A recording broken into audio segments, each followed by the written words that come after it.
Gospe in gospodje, v dvorano prihajata gospa Kristi Hodak in predsednik Republike Slovenije Borut Pahor.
Spoštovani gospod predsednik, spoštovana gospa Kristi Hodak, spoštovani gostje, lep pozdrav iz predsedniške palače, kjer bomo na razmeram primeren način obeležili državni praznik Dan samostojnosti in enotnosti. Državne praznike v predsedniški palači vedno praznujemo z dnevi odprtih vrat, ki na pobudo predsednika Republike Slovenije Boruta Pahorja potekajo neprekinjeno od leta 2013. Postali so priljubljen način praznovanja in počastitve državnih praznikov za vse generacije, saj je predsedniško palačo ob teh dneh doslej obiskalo več kot 25.000 obiskovalcev vseh starosti, tudi iz tujine.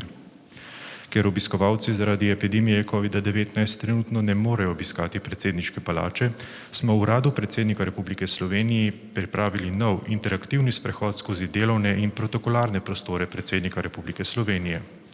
Interaktivni ogled predsedniške palače je bil pripravljen ob 30-letnici slovenske samostojnosti in je od danes dostopen na spletni strani www.predsednik.si. Prijazno vas vabimo k ogledu in vam ob tem sporočamo, da se veselimo dne, ko bomo državne praznike lahko ponovno praznovali skupaj v predsedniški palači. Na današnji dan pred 30 leti so bili razglašeni uradni rezultati plebiscita za samostojno in neodvisno državo Republiko Slovenijo.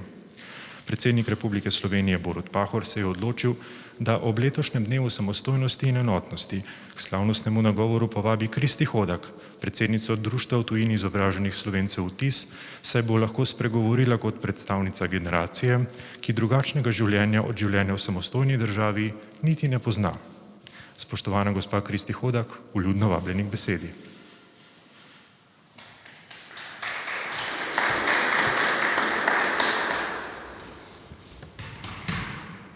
Spoštovani predsednik Republike Slovenije, gospod Borut Pahor, spoštovani Slovenci in Slovenke doma in v tujini, spoštovani državljani in državljanke Republike Slovenije. Pozdravljena Slovenija. Midve s Slovenijo sva skoraj istih let. Je del mene, dala mi je brezskrbno otroštvo in mladost. Predstavljam prvo generacijo, ki je rojena in odrasla v samostojni Sloveniji. In to mi je bilo omogočeno, ker ste se na plebiscitu složno odločili za svojo lastno identiteto, ki jo Slovenci ponosno zastopamo kjerkoli v svetu. V imenu te generacije in vseh mladih, rojenih v samostojni Sloveniji, lahko povem, da mi živimo slovensko sedanjost. In želimo prav tako kot leta 1990 skupaj složno graditi prihodnost Slovenije. Mi gledamo naprej.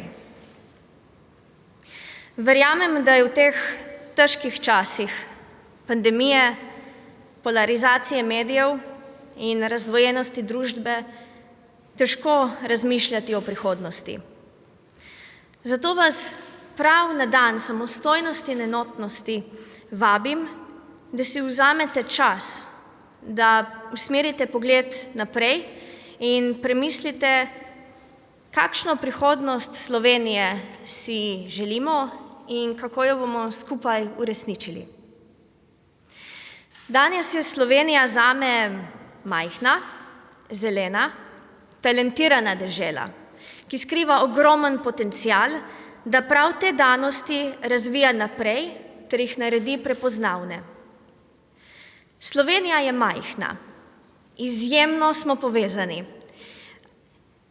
se poznamo med seboj in si lahko zelo hitro medsebojno pomagamo.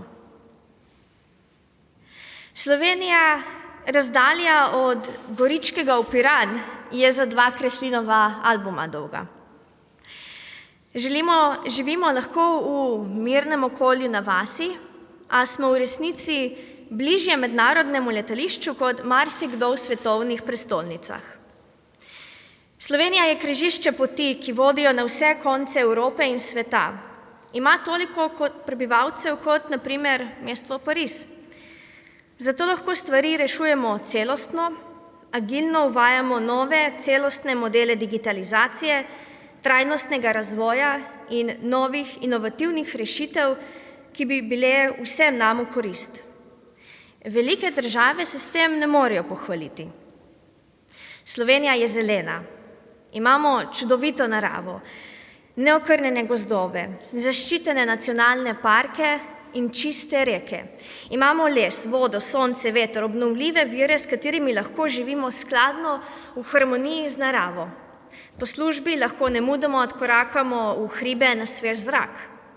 Hrano lahko gojimo na vrtu za hišo ali pa potrkamo na vrata ekološke kmetije in uživamo dobro in zdravo hrano. Verjemite mi, da danes v svetu velja za privilegij to, kar je nam v Sloveniji samoumevno. Slovenija je talentirana, imamo veliko izobraženih, visoko izobraženih, veliko talentiranih in veliko delovnih ljudi v Sloveniji in v tujini. Tisti doma kot tisti v tujini proaktivno iščemo načine, da čim več doprinesemo k napredku Slovenije. Tujci se med svojimi potovanji v Slovenijo navdušujejo nad visokimi standardi naše države ter razgledanimi in gostoljubnimi ljudmi. Vse več je tistih, ki radi delijo svoja znanja, mentorirajo, sodelujejo in si medsebojno pomagajo. Potem so tu slovenska podjetja in organizacije, ki so globalno priznane in postavljajo nove mejnike mogočega v svetovnih merilih. In mreža vseh naštetih se neustavljivo veča. Imamo tudi vse pogoje, da že danes začnemo z realizacijo razvoja in lepše prihodnosti naše domovine ter z našim zgledom usmerjamo celoten razvoj Evrope in preostalega sveta. Iz majhne v povezano, celostno državo. Iz zelene v evropski model trajnostnega razvoja. Iz talentirane v evropsko in svetovno središče za talente, ki želijo ustvarjati v spodbudnem in zelenem okolju. Poskušajte si predstavljati takšno Slovenijo, kjer ljudje ne iščejo, v čem smo si drugačni, temveč kaj imamo skupnega. Slovenijo, kjer so ljudje zadovoljni, motivirani in povezani med seboj, v Sloveniji in v tujini, kjer sodelujejo, si pomagajo in spodbujajo drug drugega ter skupno gradijo prihodnost Slovenije. Slovenijo, v katero prihajajo tuji novinarji in svetovno znani vodje, da se učijo o uspešnem modelu trajnostnega razvoja, kjer uporabljajo inovativne, v ljudi usmerjene storitve in izdelke najvišje kakovosti in ekoloških standardov. Predstavljate si Slovenijo, ki je postala središče za mlade talente s svojim spodbudnim okoljem, kakovostnim načinom življenja in gostoljubno kulturo. Slovenijo, ki je prepoznala in razvojno usmerila energijo, ideje in znanja mladih, ter jih aktivno vključila v sooblikovanje vizije. Ko sem odšla študirati v tujino, nam je že prvi dan rektor univerze povedal: Vi ste generacija, ki bo spremenila svet na boljše. Takrat sploh nisem verjela, da je to resnica in da je to mogoče. Zdaj, ko gledam nazaj, ugotavljam, da mi je prav to sporočilo okrepilo samozavest in da mi je univerza dala vse, kar sem potrebovala, da postanem aktivna sooblikovalka današnjega sveta. Dali so mi vzornike, ki so mi pokazali, da se da. Dali so mi mentorje, ki so mi pomagali prepoznati moje prednosti ter me usmerjali na moji profesionalni poti. In prav to potrebuje tudi moja sovrstnica Slovenija. Mentorje, vzornike in vodje, ki jo bojo navdihovali, spodbujali in usmerjali, da izkoristi ves svoj potencial. Danes nagovarjam medije, da to črno leto 2020 pustijo za seboj in v letu 2021 postavijo v ospredje objavljanje pozitivnih zgodb, zgodb o uspehih. Da Sloveniji ponudijo pozitivne vzornike, da nam vsem dajo spodbudo, da se v Sloveniji da. Da smo Slovenci pomembni akteri in sooblikovalci ne samo uspeha naše države, temveč tudi celega sveta. Nagovarjam izkušene, naj delijo svoja znanja, naj mentorirajo mlade, jih usmerjajo in spodbujajo, da postanejo boljši kot svoji mentori in so nanje ponosni. Namreč mentor doseže svoj namen in uspeh takrat, ko se lahko začne učiti od svojega vajenca. Nagovarjam tiste, ki imate moč, da jo uporabite za dobrobit, za izpolnitev vizije Slovenije, ter ponudite prostor in spodbudo mladim, da bomo lahko prekosili samega sebe. Mladi, mi pa ne smemo pozabiti, da je vodja lahko vsak izmed nas. Svoje vodstvo lahko pokažemo že samo svojim dobrim zgledom. Če bo vsak izmed nas vzor za našo Slovenijo, se bo tudi sama začela spreminjati. Želim vam srečno novo leto, naj bo polno optimizma, sodelovanja in sočutja. Najlepša hvala.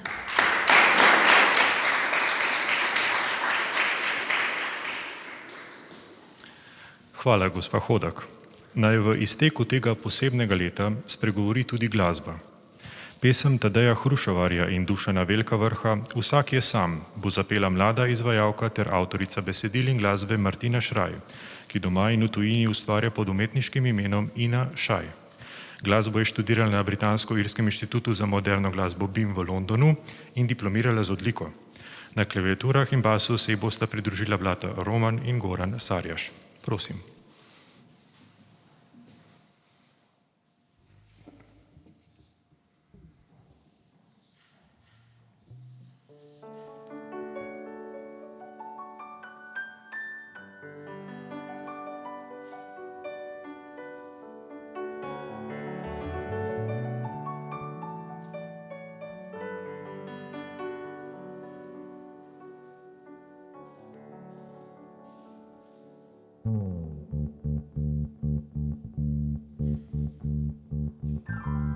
Vsi so s teboj na vseh poteh, kjer se je smih, si vdan brez brižna žel. Kjer si izvirom mam doživ, neusakljiv, za usta srečna žel. Vsi so s tabo, ob tebi so, ko si obed, ki da razcvet, sem prošnja upanja. S teboj gredo, ko si vodnik, usode kri na točki vračanja.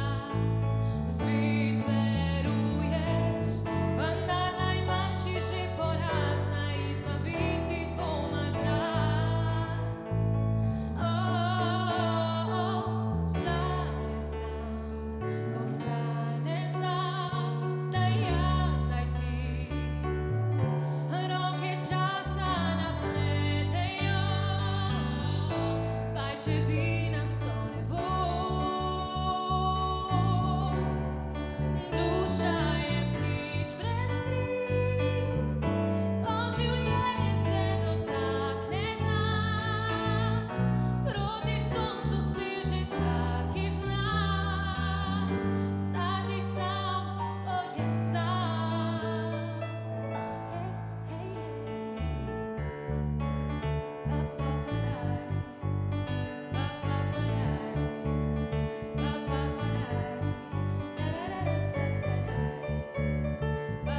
Vsi so s teboj na vseh poteh, kjer se je smeh, si vdan brez bližnježev.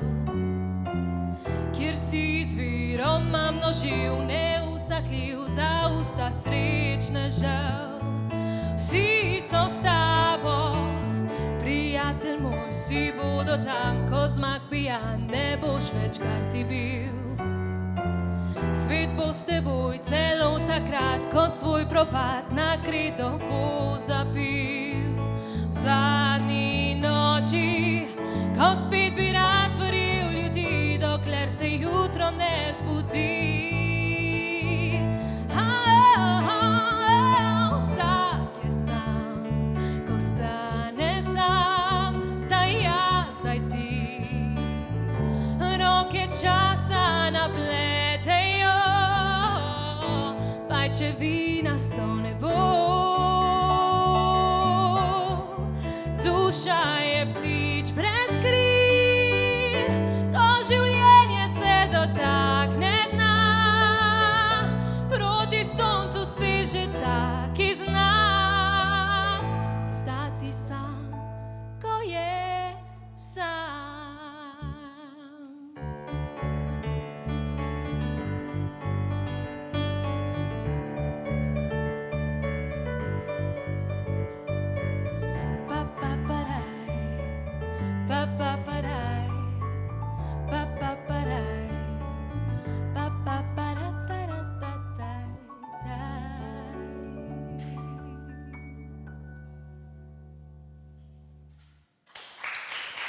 Hvala lepa. Najlepša hvala. K nagovoru ob državnem prazniku vljudno vabim predsednika Republike Slovenije Boruta Pahorja.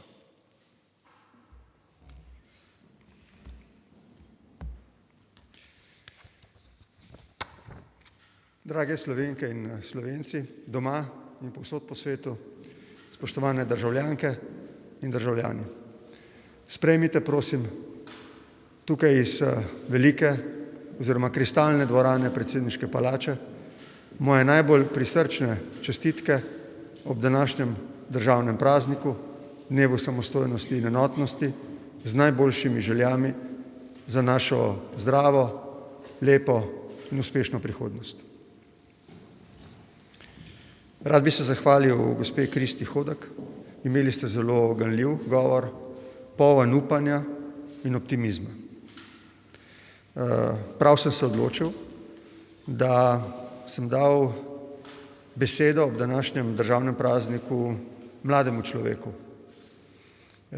Tudi zato, ker sem zlasti jeseni in v zadnjem decembrskem mesecu dobil veliko elektronskih in klasičnih pisem mladih ljudi, ki so mi dali vedeti, da ta optimizem, to upanje obstaja, da pa obstaja tudi neka grenkoba in da želijo biti bolj slišani, kot so. V tem smislu bi vas rad seznanil recimo z kratkim izsekom iz pisma srednješolke Rebeke Mikša iz Markovcev, ki mi je v pismu napisala tole. Verjemite, da mladi spoštujemo prav vse, ki se trudite, da bi virus čim prej premagali. Vas občudujemo, vam tudi ploskamo. Vendar sem v zadnjem času opazila, da smo mladi nesrečni. Pa ne samo zato, ker smo zaprti doma, se ne smemo družiti in zabavati. Nesrečni smo zato, ker se zdi, da nas nihče ne opazi. Tudi mi, s svojim ždenjem doma, šolanjem od doma, minimalnim izražanjem javnih mnenj in samo s tihim opazovanjem pripomoremo k zajezitvi virusa. Želimo si biti opaženi. Sanjamo o pohvali, ki nam v naših letih toliko pomeni in nam daje toliko motivacije in zagona.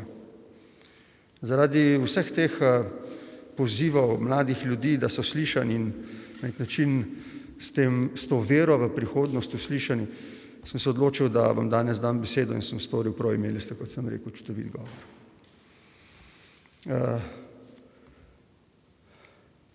V tem smislu bom tudi prilagodil mojega.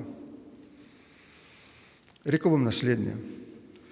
Če sem prav razumel sporočilo, poziv vašega govora, je šlo v smer spodbude slovenski politiki, med drugim, seveda vsej družbi, ampak slovenski politiki, voditeljem, da naj tudi zdaj, ob 30. obletnici plebiscita in v teh zelo zahtevnih časih, najdejo neko notranjo moč, spričo katere bodo sevali ta optimizem in upanje, nas povezovali in uspešno vodili skozi te tvegane čase. To je dobra, sjajna iztočnica za to, da potegnemo neko temeljno paralelo med dogodki izpred 30 let in temi danes.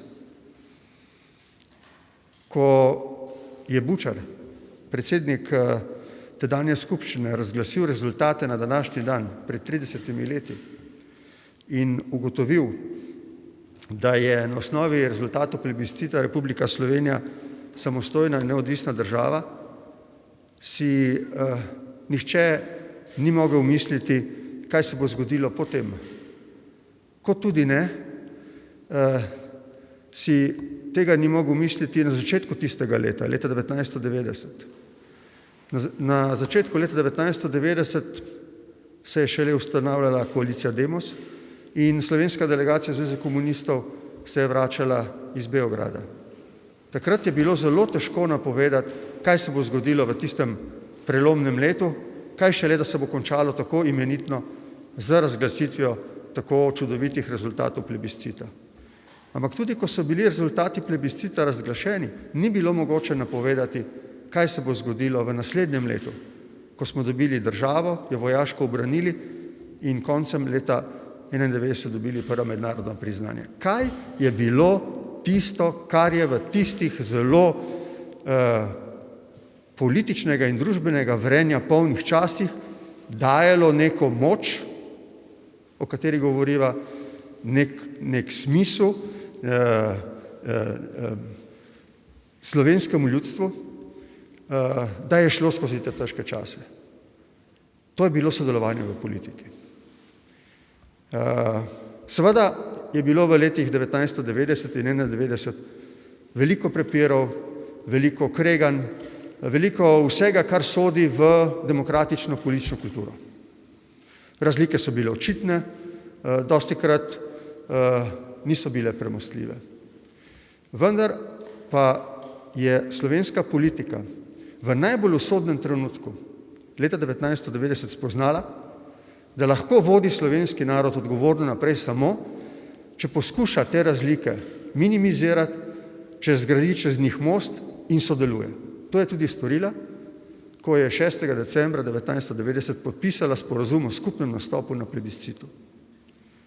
Ko smo torej s plebiscitom na današnji dan lahko razglasili rezultate plebiscita in ugotovili, da je Slovenija samostojna država, in ko nismo vedeli, kaj nas čaka natančno v prihodnjem letu, smo vedeli, če nič drugega, da si lahko zaupamo, da sodelujemo in da bomo v takem načinu našli odgovore na vsa vprašanja in smo tudi jih. Tako je bilo leta 90 in 91. Odločitev, da ob vseh razlikah in razhajanjih dosežemo sporazum, ki nas je osredotočil na ustanovitev lastne države in smo jo s skupnimi močmi tudi dosegli, je omogočila, da danes 30 let kasneje vi, gospa Hodak, govorite tukaj v predsedniški palači in naslovite domovino in svet. Ali imamo v teh razmerah iz tega neko izkušnjo, ki nam je vodilo za naše ravnanje? Seveda. Končuje se leto, ki je bilo za marsikoga zelo grenko, bilo je težko, zahtevno leto, mnoge ljudi je pahnilo v tesnobe, mnogi so izgubili življenje. Borili smo se, kolikor je bilo mogoče, prepričan pa sem, da nam bi šlo še bolje in lažje, če bi bilo več sodelovanja. Vstopamo v novo leto, v leto 2021, ki bi lahko bilo čudovito leto. Danes se je v Slovenijo prišla pošiljka prvega cepiva. Cepivo bo gotovo, tako pravi znanost, naredila konec zdravstvenemu delu krize povezane z širjenjem koronavirusa. Toda potem bodo ostale gospodarske in socialne stiske in v drugi polovici prihodnjega leta bomo predsedovali Svetu Evropske unije. Ali ni to dovolj velik razlog, da politika na prehodu iz tega leta v prihodnje leto ugotovi, da jo ljudje potrebujejo enotnejšo, tako, ki je sposobna sodelovati, ob vseh razlikah, ki vladajo med nami. Jaz mislim, da se to spoznanje počasi, a vztrajno prebije naprej. Mislim, da neka tiha večina v Sloveniji želi, da bi dva tabora, ki sta postala prevladujoča in sta si šla bolj vsak v sebi, kot bi si želeli, sodelujeta med seboj, da najdeta mostove, da prav skozi to enotnost, sodelovanje, data tisto voditeljsko moč, notranjo moč, samozavest, tudi ponos, ki ga potrebujemo za to, da bi se prebili skozi te zahtevne čase. Naj rečem nekaj zelo osebnega, ne vem zakaj, ampak to je neka moja intuicija. Mislim, da bo prihodnje leto, kolikor bo še vedno zelo težko in zahtevno, eno imenitno, čudovito leto. Kolikor se bomo leta 2020 spominjali po marsičem grenkem, tako mislim, da se bomo leta 2021 spominjali po marsičem lepem. Imamo, kot ste rekli, vi v vašem govoru, sijajne možnosti za to, da zaživimo življenje polno radosti in optimizma, seveda ob skrbi za druge, ob pozornosti za druge, ob spoštovanju slehernega dostojanstva, ob tem, da se vzdržimo surovega ali celo sovražnega govora, ob tem, da torej eden drugemu izkazamo spoštovanje in zaradi vsega tega med seboj tudi sodelujemo. In ne bo tukaj politika za zgled. Ne poskuša v začetku prihodnjega leta doseči neke dogovore, sporazume, sodelovanje, ki bo dalo ljudem pravi vtis, da se tukaj rojeva neka nova moč v prihodnjem letu, ki bo bogato obrodila konec leta. Imamo vse možnosti za to. Imamo vse izkušnje potrebne za to. Zdaj potrebujemo to politično voljo in tudi to znanje. Tudi to mislim, da premoremo, če bomo znali pogledati iz svojih razlik, če se bomo znali uživeti v stališča in razpoloženja drugega in skušali ugotoviti, ali lahko najdemo neko kompromisno pot, ki pelje vse skupaj naprej. Hočem torej reči, da sem skupaj z vami, gospa Kristi, optimist. V meni je polno nekega upanja. Ne vem, če si je kdaj toliko ljudi kot danes želelo eno skupno stvar, in to je, da se vrnemo v normalno življenje, vendar pa potem vsi pričakujemo, da bomo zaživeli s polnimi pljuči, kar pomeni, da lahko storimo samo, če sodelujemo. Enotni obstanemo, razklani propademo. To je vedno veljalo za vse. Velja tudi za naš majhen narod, ki je toliko dosegel v 30 letih potem, ko se je odločil, da ustanovi lastno državo. Nanjo smo lahko ponosni ob vseh težavah in problemih, s katerimi se ta sooča. Bodimo torej danes na dan samostojnosti in enotnosti, na dan, ko se spominjamo 30. obletnice razglasitve rezultatov plebiscita, tudi nekoliko vzneseni, ob vseh skrbeh in problemih, ki jih imamo, in prav zaradi njih, verujoč v to, da ta sposobnost politike, ki jo je premogla Slovenija pred 30 leti, moč sodelovanja in povezovanja, obstaja tudi danes, samo treba ji odpreti prostor, ji dati priložnost in ta bo pokazala rezultate, ki bodo prihodnje leto, konec leta, zavidanja vredni. V upanju, da bomo temu priča, voščim vsem vam, posebej tistim, ki ste tukaj z menoj, veliko lepega in dobrega, naši državi pa želim vse dobro njenim ljudem, pa da ne zgubijo upanja, da niso malodušni, ampak da se skupaj borimo do zmage naprej. Hvala lepa.